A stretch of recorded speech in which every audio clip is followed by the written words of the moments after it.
Salamlar kəsə, Xaricdə Təhsil Netdə bugünkü qonağımız Turqay Hüseynzadədir. Turqay hal-hazırda Lüksemburqda yaşayır və Amazon şirkətində çalışır. Bugün bizimlə öz təcrübəsini bölüşəcək. Turqay, xoş gəlmisən. Salam Rəsul, çox sağ ol dəvətin üçün. Əla, keçə müsahibəmizə. Çətin olar oturub uğur qazanmaq. Turqay, istərdim ki, ilk olaraq Lüksemburq haqqında ümumi məlumat verəsən. Yəni Azərbaycanlıların daha az olduğu bir ölkədir Lüksemburq və necə bir ölkədir, hal-hazırki iş yeri necə bir iş yeridir? Təbii ki, hamımız Amazon şirkətini tanıyırıq, amma səndən də eşitmək istəyərdik. Deməli Rəsul, ilk növbədə Lüksemburq, Almanya, Fransa, Belçikanın ortasında balaca bir ölkədir. Lüksemburq çox balaca, qəşəng təbiətə yaxın, belə deyim, çox multikulturaldır. Yəni ölkə əhalisinin 50% başqa ölkə əsilli Lüksemburqlulardır. Məsələn, burada çoxlu Portuqal əsilli Lüksemburqlu var, İtalyan əsilli Lüksemburqlu var və Miqrantlar yəni çox olduğu ölkədir. Bəli. Yəni bu Amerika, mən həmişə onu müqayisə edirəm Amerika ilə. Fikirləşirəm ki, yəni Avropanın balaca Amerikasıdır. Çünki demək olar ki, hamının 2 maşını var, yəni Lüksemburq əhalisi, böyük həyət evləri var, suburban evlərdə qalırlar. Demək olar ki, adam başına 2 maşın düşür. Böyük bir şey var. Yəni finance sektoru var. Burada da tanınmış böyük şirkətlərin Avropa ofisi burada yerləşir. Mən Amazona fokus olmaq istərdim. Deməli, mən 2022-nin avqustunda Lüksemburqa köçdüm. Amazondan offer aldım və Amazon şirkəti məni buraya relokasiya elədi. Mən Exxonda işləyirdim. Amazona gəldim və Amazonun birincisi ilk növbədə başqa şirkətlərdən ilk növbədə öncəliyi odur ki, maaş baxımından, yəni şirkət sizə mən çox yaxşı relocation package vermişdi, base salaryım normal marketdən yuxarı idi, ondan əlavə olaraq stok vermişdi, şirkətin səhmlərini vermişdi və bu bir iş addımıdır. İkinci, Amazon work culture belə deyəm. Amazonda mən çalışanda gördüm ki, bu top universitetə qəbul olmaq kimidir. Buradakı insanlardan nə qədər şey öyrənə bilərsən, networking. Çünki demək olar ki, çox innovasiya, Amazon, Big Tech deyək də məsələn, burada baş verir və insanlar, bura gələn insanların nə qədər kalitəli olduğunu görə bilirsən. Onlardan öyrənəcəyin çox şeylər ola bilər. Mən öz işim haqqında biraz danışmaq istəyirəm. İxtisasın və nə cür bir işdə çalışırsan, qısaca məlumat versən kifayət edir ki, bəli. Bizdə AWS-də mən Amazon Web Service-də çalışıram. Bizim team Sales Operations'dır. Bizdə AWS-də sales people-lar var. Onlar hökumətlərə, şirkətlərə cloud və AI produktlar satır, hansı ki Amazon istehsal eləyir və onlar orada satış eləyəndə bizim team onların daha çox sales compensation-dan məşğul olur. Vaxtında düzgün bonuslar hesablansın, ödənilsin. Orada quota change-dir, revenue change-dir, territory change-dir. Məsələn, sən baxırsan Azərbaycana, sənə verir, məsələn, Gürcüstanı, bu territory change-dir. Bunların hamısını bizim team qeydinə qalır və hər hansı bir problem olaraq bizə yaxınlaşırlar, biz onu həll etməyə çalışırıq. Oldu. Əla, çox sağ olun məlumata görə. Növbəti sualım bir çox insana maraqlı olan bir sualdır ki, Lüksemburq həqiqətən də deyildiyi kimi milyonerlər ölkəsidirmi? Ümumiyyətlə maaş və xərclər barəsində şəxsi belə təcrübə paylaşsan əla olardı. Məncə Lüksemburq Avropadakı köçülə biləcək, Avropa Birliyində köçülə biləcək, mənim kriteriyama görə top 3 ölkədən biridir. İlk növbədə purchasing power çox güclüdür. Yəni aldığın maaşla ala biləcəyin belə deyim commodity çoxdur. Yəni maaşının müqayisə eləyəndə başqa mən məsələn Şərq Avropa, Macarıstandan gələndə onun fərqinə vardım. Yəni purchasing power-ım 3 qat artdı belə deyim, rəqəmlərlə danışsaq. Dünyada rəsmi olaraq bir ölkədə ən yuxarı minimum əmək haqqı verəndir. Burada 2 cür olur. Skilled, unskilled. Skilled odur ki, yəni mən universitet qurtarmışam, məzunam, diplomum var. Bu 2700 avrodur gross. Amma unskilled odur ki, yəni məktəb qurtarıb, diplom yoxdur, o da 2300-dür. Bu da yəni göstərə bilər də, yəni burada özdə minimum haqqı odur ki, yəni sən bu minimum haqqından dolandıra bilərsən özünü. Və ikinci bir məsələni vurğulamaq istərdim. Dövlət burada inflyasiyanı ölçür və ona əsasən maaşı artırır, məsələn indeksasiya eləyir. Məsələn, mən bura gələndən bəri səhv eləmirəmsə 3 dəfə, 4 dəfə indeksasiya olub. Hər indeksasiyada maaşımızı 2.5% qaldırırdılar. Və maraqlı gəldi. Çünki mən Macarıstanda yaşayanda inflyasiya az qalsın food inflation, yəni food price inflation ən birinci yerdəydi. Amma bizim maaşlar ondan nə şirkətlər təsəvvür eləyirdi, nə də hökumət. Amma burada məsələn şirkət eləməsə, hökumət onu avtomatik olaraq o ancaq bütün ölkə üzrə eləyir də, yəni bu ancaq korporat işçilərinə yox, aid deyil. Blue collar, white collar hamısına şamil olunur. Ortalama əmək haqqı deyə bilərəm. Başlanğıc məsələn sən başqa Avropa ölkəsindən bura gəlmisənsə, mən deyə bilərəm ki, əgər işdə 1 il, 2 il iş təcrübəsi varsa, çox vaxt başlanğıc maaşları olur 50-55 arası. Ondan sonra burada 1-2 il qalandan sonra industri dəyişib, orada daha yüksək maaş istəyənlər də olur. Aha, super. Bu dedikləri bu arada net maaşdır yoxsa gross? 50-55 min grossdur. 50-55 min grossdur. Məsələn, mən Macaristanda fix idi, 30% verirdi hamımız maaş. Amma bura gələndə məsələn mənim tax rate'im ondan daha aşağı idi. Və maaş daha yüksək, tax daha aşağı, savingin daha çox olur. Ona görə bu perspektivdən məsələn o çox adam götürür. Başqa ancaq üçüncü məsələn başqa ölkələrdən də insanlar var. Üçüncü amma Avropa daxilində mən məsələn burada görmüşəm ki, Şərqi Avropadan, yəni Almanların özü, fransızların özü, Belçikalıların özü gəlib Lüksemburqda işləyib qayıdırlar. Aha, çox gözəl. Bəs xərclər barədə nə deyə bilərsən? Yəni əslində qalsa çox belə geniş sualdır çünki yəni neçə nəfər evdə qalırsan, yemək necə yeyirsən, evdən bişirirsən və s. amma ortalama yəni belə deyim də sadə həyat sürən insanlar üçün səncə aylıq ortalama nə qədər xərc çıxır? Çünki Mən özün belə qeyd elədin ki, yəni alış gücü yüksək. Məncə o yaşayış tərzinə görə fərqlənə bilər. Amma belə deyək də, məsələn, bir otaq shared flatdə 900-1200 avro arası dəyişir şəhərdə. Studiyalar 1400 avrodan başlayır. 1300 deyək, 1300 avrodan başlayır. Plus utility. Daha ucuzlarını da tapa bilərsiniz. Amma mən ortalamanı deyirəm, əvəzləyirəm. Məsələn, 1400 plus utility. Utilitylər də ola bilər ki, 200 avro, 250 avro. One bedroom apartmanlar 1700-1800 avrodan başlayır.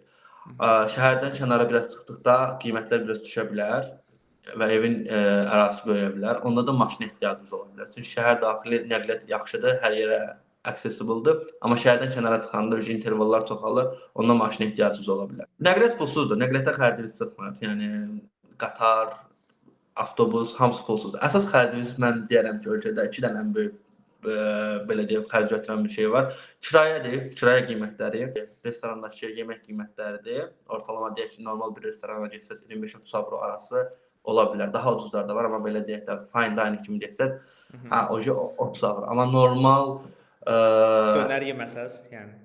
Məsələn, dönər qiymətləri. Məsələn, 9-10 avro. Məsələn, dönər indeksimiz var da bizim. 9-10 avroya da tapa bilərsiniz, amma ortalama 12 avro. Yanında fries də istəsəz 12 avro olacaq. Okay.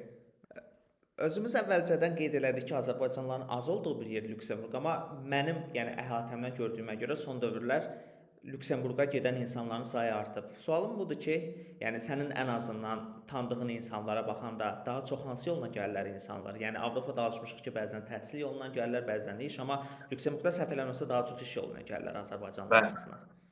Belə deyim, deməli Lüksemburqa gələn insanların əsas 3 belə deyək yolu var. İlk növbədə bura gələnlər Azərbaycandan işləyir. Bakıda Big Four-da işləyənlərdir. Bakıda Big Four-da 1 il işləyir, sonra Big Four açıqla zəhmət olmasa. Big Four dünyadakı ən böyük 4 big audit accounting şirkətidir. PwC-dir, KPMG-dir, EY-dir, Deloitte-dir. Azərbaycanda işləyirlər. 1-2 il işləyəndən sonra internal, yəni daxili hərəkətlə, yəni internal relocate olurlar Lüksemburqa. İkinci, başqa Avropa ölkələrində işləyib, ondan sonra Lüksemburqa müraciət edirlər. Onunla gələn bir təbəqə var. Mən məsələn onlardan biriyəm. Mənim ətrafımdakı dostlarımın çoxu Macaristandan. Onlar elə gəldik. 3, bura oxumağa gələnlər. Bura oxumağa gələn tələbələr var. Gəlirlər burada oxuyurlar, bakalavr, daha çox magistr oxuyurlar və magistr oxuyandan sonra qalırlar, iş tapırlar. Yəni qutarandan sonra universiteti sizə səhvləmirəmsə 1 illik iş axtarma vizası verirlər və şirkətlər də belə deyim ona opendular ki, yəni burada oxuyub təhsil yaxşıdır, daha bu bazara fokuslanandır, orada iş tapırlar. Super.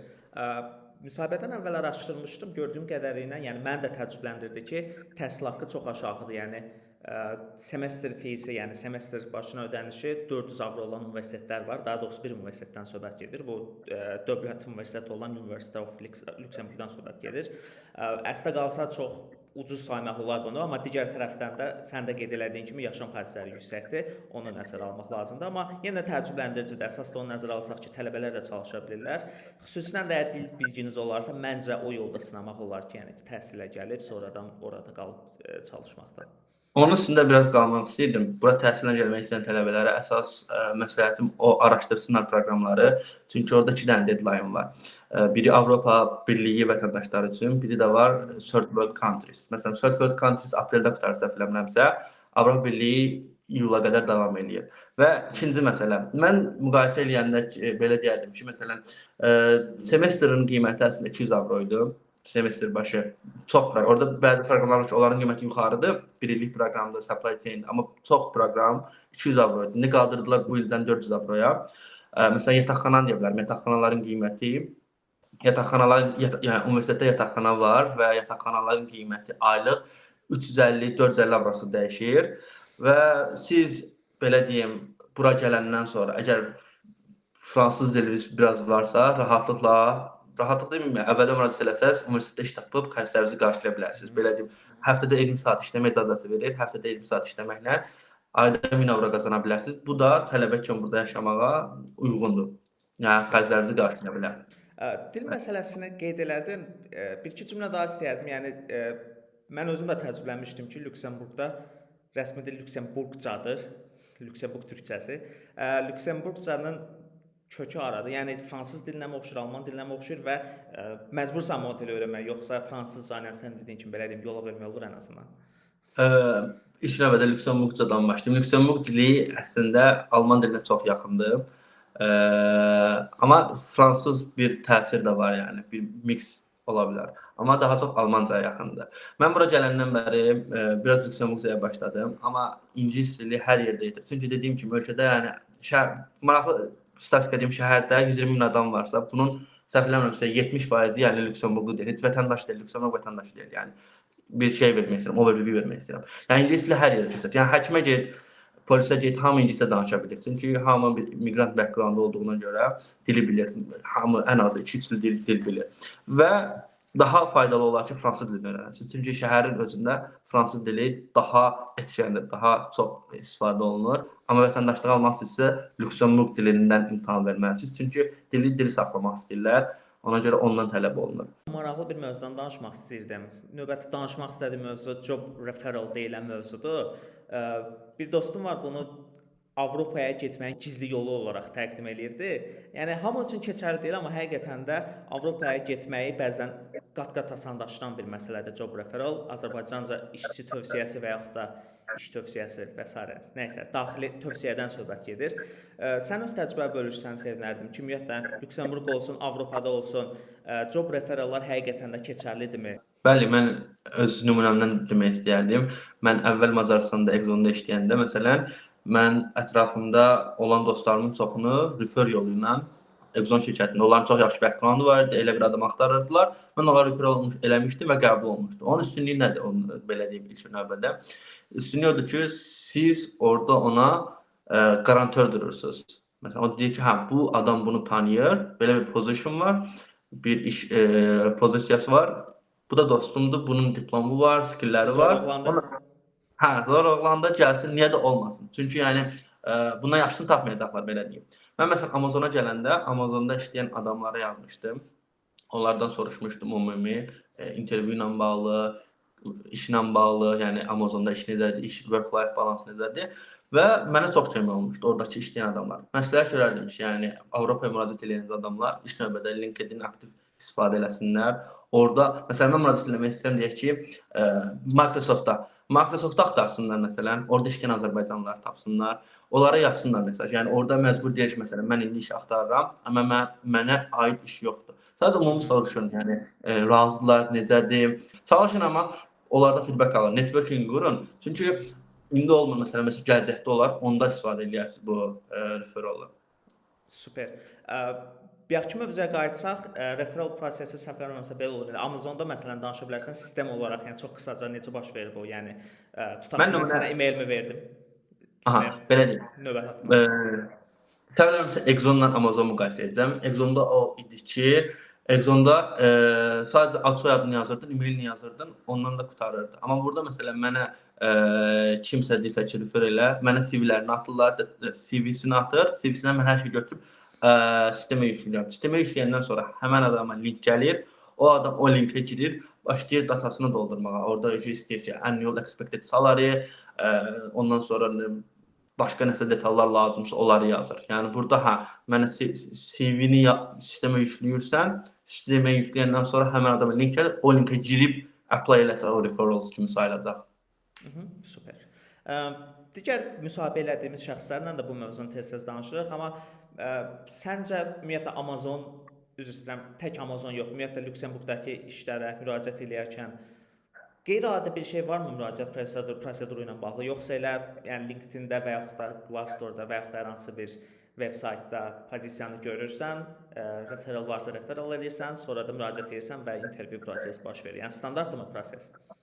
İlk növbədə Lüksemburq iş bazarında bunu vurğulamalıyam ki, Lüksemburq iş bazarı biraz fərqlidir. Bura gələn adamlar senior gəlirlər. Yəni bura gələn adamların çox vaxt junior pozisiyon olmur. Çünki burada birincisi high cost centerdir. Necə? Burada maaş ümumiyyətlə yüksək olduğuna görə işçi də istəyir ki, bura gətirdiyi adam junioru mən Polşada da hire eləyərəm, Macaristanda da hire eləyərəm. Amma mən bura elə adam axtarıram ki, mən bunu tapa bilmirəm burada və ona görə başqa ölkədən xərc çəkib gətirirəm. Ona görə çalışın pozisyonlara baxanda, yəni iş təcrübəsi də belə deyim, əsas iş təcrübəsi sizin universitetdən də, akademik karyeranızdan da daha üstün sayılır. Çünki bu industriyadan gələn bir şeydir. 2, müraciət eləyəndə o işin, deyək ki, məsələn mən özüm həmişə müraciət eləyəndə indiki işimlə müraciət eləmək istədiyim işin arasındakı uyğunluğa baxım. Nə qədər uyğundur məsələn? Deyək ki, burada ticketing istifadə edirəm. Yəni işləmə sxemasında bu var. Ya mən Power BI istifadə edirəm, burada da bu var. Müraciət eləyəndə çalışın o CV-nizi ona uyğun formalaşdırın. Yəni bu şirkətdə bunlar istənilir. Bu mənə tam uyğundur. Sonra intervyuda da onu vurğulayım. Mən işə baxanda məsələn mən onu vurğulamışdım. Və hamıya o çox vaxt nəzərdən qaçılır. Mən bunu tövsiyə edərdim. İndi gördüyünüz işlə müraciət etdiyiniz iş arasında oxşarlıqlar tapın, ona fokus olun. Və intervyuya gəlsəz, ondan başlayın prosesə. Deyin ki, məsələn, bunları görürəm, siz də belə bir adam axtarırsınız, məndən yaxşısı yoxdur bazarda. Mən götürüm, qutarsın bu iş burada. Başa düşdüm. Bir qədər əvvəl qeyd elədiyin məsələyə mən də fikir bildirim şəxsi təcrübəmdən. Məsələn, mən bir vakansiyaya müraciət eləmişdim Lüksemburqda. Belə gətir ki, həqiqətən qəbul oldum. Sonuncu mərhələyə qədər gəldim, çatdım. Sadəcə iş təklifi mərhələsində mənə dedilər ki, sən elə hazır Macaristandasan da, bizim elə Macaristan ofisimiz var. Yəni belə başa düşdüm ki, elə eynən sən dediyin kimi, yəni əgər alternativləri varsa Macaristandan işçi götürə bilərlərsə, bir də xərcə girib məni nə bilim 100.000 avro maaşla Lüksemburqda işə götürmək istəmirlər. Hələ bunun nə bilim ölkəyə köçməyi var, relocation package falan. Ona görə də belə görünür ki, təcrübə həqiqətən önəmli Lüksemburq üçün. Yəni o senior işçi sözünün haqqını vermək həqiqətən önəmlidir. Düzdür. Bir də ümumi Amazon intervyusundan başlamaq, öz Amazon təcrübəmdən başlamaq istəyərdim. Məncə bu maraqlı ola bilər, müraciət eləmək istəyən insanlar haqqında. Deməli, ilk növbədə mən baxırdım, müraciət eləmək istəyirdim Lüksemburqa. Amazon yaxşı şirkətdir, ən böyük şirkətdir. O vaxt gördüm ki, orada yəni Amazon işçi, yəni hire eləməyə başlayır çox. Dedim ki, niyə olmasın? Başladım müraciət eləməyə. Və Amazona müraciət eləyəndən sonra mən müraciət elədiyim iş level 4 gedir. Orada levellər var. Level 1-dən 3-ə qədər fulfillment center gedir. O warehouse-dakı işçilərdir. Amazon anbarları var, orada işçilərdir, işləyənlərdir. Level 4 corporate-dən başlayır. Yəni intern, junior, mid level 4-dən başlayır. Level 12-ə qədər var. Level 12 CEO-dur. Level 4, level 5, level 6 belə gedir. Deməli, level 4-də müraciət olundu. Birinci ilk növbədə mənə HR yazdı ki, nə qədər maaş, saat, bir quick call oldu, nə vaxt uyğunsan. Ondan sonra hiring managerlə intervyum oldu. Hiring managerlə intervyum 1 saat oldu və intense oldu. Yəni oradakı adamlar bilirlər nə iş görürlər. Yəni thresholdları çox yüksəkdir belə. Siz həmişə ora girəndə çalışın ki, yəni gördüyünüz iş yoxdur. Ona quş baxışı. Məsələn, mən bir gün nə varıram? Bir günlük işim nədir? Daily rutinim nədir? Sonra bir aylıq işim nədir? Mənim aktivitetlərim nədir? Nə işlədirəm? Məsələn, bu birinci həftə deyək ki, reportingdir, ikinci həftə planningdir. Onları saxlamağa çalışın. Çünki daha çox bunları elə adam axtarırlar ki, məsələn, ola bilər ki, sən texniki skilllərin oraya uyğun olmasın. Ya ola bilər ki, sən tələb olunan şeylərin deyək də, knowledge-in çox orada olmasın. Onlar istəyirlər ki, başı işləyən adam olsun. Biz ona onsuz treyningi verə bilərik. Biz o adama lazım olan skillləri verə bilərik. Diribaş olasan, qısacası. Diribaş olasan. behavioral suallar verirlər. Məsələn, məndə texniki intervyu olmadı. Yəni texnik dediyim SQL testi olmadı, amma işində istifadə olunur. Mənə behavioral suallar verdi. Bu stressdə nə qararsan? Məsələn, bu stressdə process improvement eləmisən və başlayır onu qazmağa. Yəni çalışın bu şeylərə önəm verin və data, yəni bu data driven company-dir. Özləri dedilər ki, biz largest startup dünyada. Storyləri deyəndə onun arxasındakı follow question'lara da hazır olun. Deməli, 1 saatlıq intervyu qutardı menecerimlə. Çox sürətli işləyirlər. Yəni o intervyu suallarından sonra sürətli olur. O sizə deyirlər ki, panel intervyu olur. Panel intervyuda odur ki, orada sizin gələcəkdə işləyəcəyiniz adamlardır, ya sister timlərdir, hansı timlərlə işləyəcəksinizsə, onlardan adamlar gəlir. Çünki bunlar deyirlər ki, mən orada, mən ancaq menecerim deyil, menecerlə işləmirsən. Sənin burada işləyəcəyin başqa timlər də var. Məsələn, legal timi var, ondan sonra accounting timi var. Bunlar da istəyirlər ki, gələcəkdə işləyəcək adamlarda bir görsünlər necədir, onları sual eləsinlər. Orada level 4 idiyində 4 dənə adam gəlir hər timdən. Level 5 olsa 5 dənə olur. Bu panel intervyu gedir.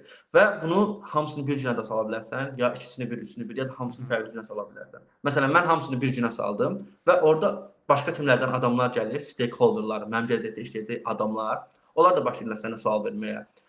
Onlar da suallar verir. Təxmini eyni suallar olur. Daha çox behavioral oldu məndə. Əvvəlki təcrübəmdən nələr fərq elədim, ümumi work culture danışdıq. Sonra o qərar verəndən sonra, o da qərar vermək, məsələn, sizin panel intervyu oldu, bir həftə içərisində sizə geri dönüş eləyəcəklər. Və ondan sonra da offer gəldi mənə 2022-nin fevralında. Amma normalda müraciət edən dostlarımda bu proses, yəni offer gələndən sonra ölkəyə köçmək 4 ay, ortalama deyim 4-5 ay çəkir. Və əlavə vurğulamaq istəyirəm ki, Azərbaycana əgər Lüksemburqa gələcək adamlar varsa, onlar Azərbaycanda Lüksemburq səfirliyi yoxdur. Onlar vizaya müraciət etməlidirlər, işçi vizası deyəsən. Onun üçün Ankaraya gedəcəklər. Yəni Türkiyədəki Lüksemburq səfirliyinə gedəcəklər, sənin işlərini orada görəcəklər. Yəni yadlarında qalsın bu. Okay. Məşəqqətli bir yol var oxşum. Bu çəkir biraz. Əla. Növbəti sual ümumilikdə hər kəsə verməyə başlamışam bu sualı. Səncə Avropaya gələn, Avropaya üz tutan azərbaycanlılar ölkə seçərkən tam olaraq nəyə diqqət etməlidir? Düzdür, yəni bir çoxunun seçimləri limitli olur, amma yenə də yəni sənin kriteriyaların nədir? Maraqlıdır. Mənim kriteriyam bu sualın mənim məsələn həmişə ağlımda var. Yəni arxada bu run olur. Mən deyim, bunu heç bir yerdə yazmır bu. Bu golden zadı bunu yazın, not götürün. 3 dənə qayda var. 3 dənə mənim dediyim kimi. Birincisi iş növbədə baxacaqsınız vergilərə. İnsanlar çox vaxt ölkəni seçir, deyir ki, bura yaxşıdır, belədir. Vergilərə baxırsınız. Məsələn, mən bura gəldim, vergilər məsələn Almaniyada 40-45%, Belçikada 40-45%, Hollandiyada indi tax benefit var deyə aşağı düşür, amma o tax benefit qutarandan sonra tax vergilər yuxarı qalxır. İkinci, pasport. Biz third world country-yik, həmişə work permit bizim belimizdədir. Yəni iş bitirsən nə qalacaqsan ya. Özə indiki dövrdə çox çətinləşdirirlər bu işçi miqrasiya, işsizlik də artır Avropada.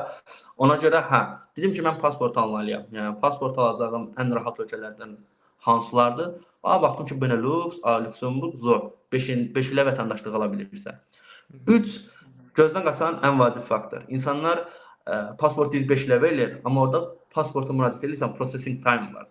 O nə qədər çəkir?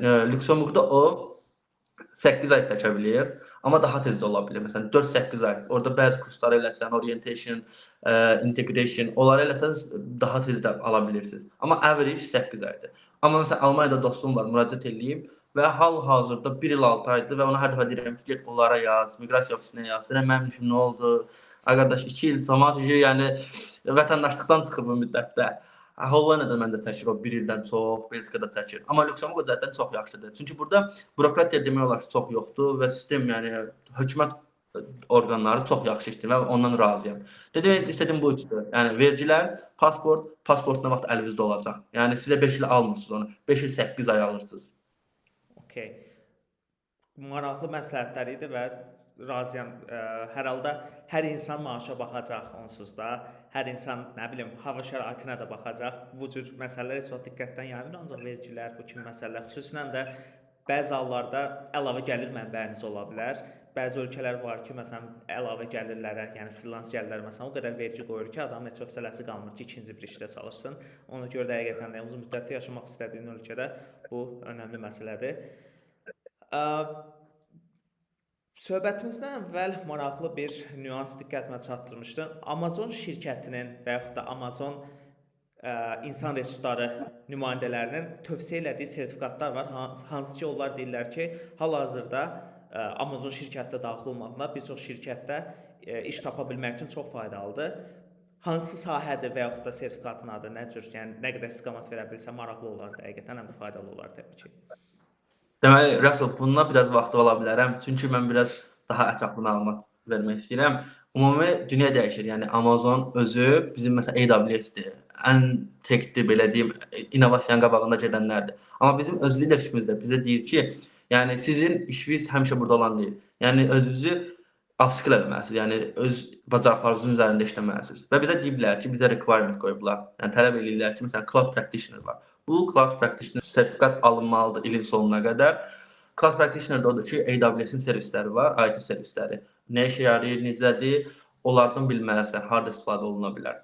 2, AI practitionerdir və şirkət bizə deyir ki, yəni AI practitioner al ki, gələcəkdə məsələn bax bu gün 14.000-ə yaxın bizə anons olub ki, 14.000 işçi çıxarılacaq Amazondan. Yəni bu gün ola bilər ki, bu position var, 2 il sonra olmasın. Sən başqa hara gedə bilərsən, nə edə bilərsən. Ona görə sən çalış bu texnologiyanın ayaqlaş, adapt ol, sertifikasiya var, sertifikasiyanı al, çalış işində onu implement elə.